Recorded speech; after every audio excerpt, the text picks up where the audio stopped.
Tout à fait autre chose maintenant, l'environnement est un impératif sans doute pour l'avenir. Il va falloir construire des maisons plus écologiques et mieux isolées pour économiser l'énergie. Il y a plein de systèmes pour ça, notamment une maison carrément bioclimatique. Et c'est notre ami Michel Chevalet qui s'en est fait le porte-parole. La maison fait le tour de France avec lui. À Nice, Fabrice Collaro, Yves Le Bacon.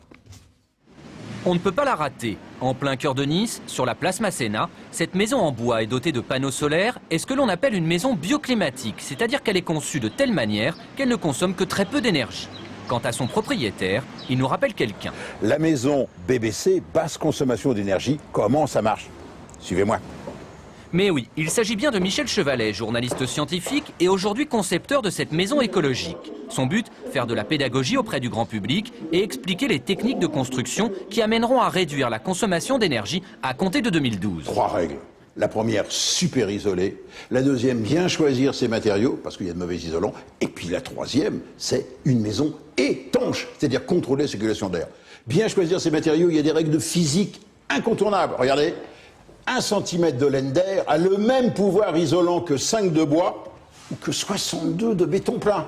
Et dans chaque pièce, des petits modules expliquent donc ce qu'est une bonne isolation, mais aussi comment consommer moins d'électricité ou encore ne pas gaspiller l'eau. De quoi rendre les choses ludiques, en particulier pour les enfants. C'est de la vulgarisation scientifique, mais en même temps, il y a eu, disons, un comportement ludique. Autrement dit, rien ne sert d'avoir une maison basse consommation d'énergie si on n'a pas un comportement d'éco-citoyen. Démonstration, lorsque les enfants arrivent, ils ouvrent le frigo et voilà ce qu'ils trouvent.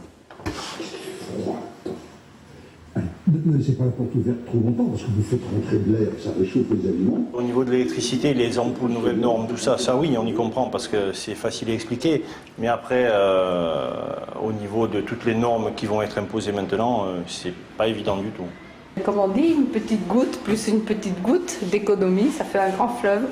Et pour preuve qu'une maison écologique, ça ne coûte pas forcément si cher, cette maison conçue par Michel Chevalet, qui correspond aux normes environnementales de 2012, aura coûté aux environs de 1 500 € le mètre carré. C'est-à-dire que pour acquérir une maison comme celle-ci de 80 mètres carrés, il faudrait débourser la somme de 120 000 €.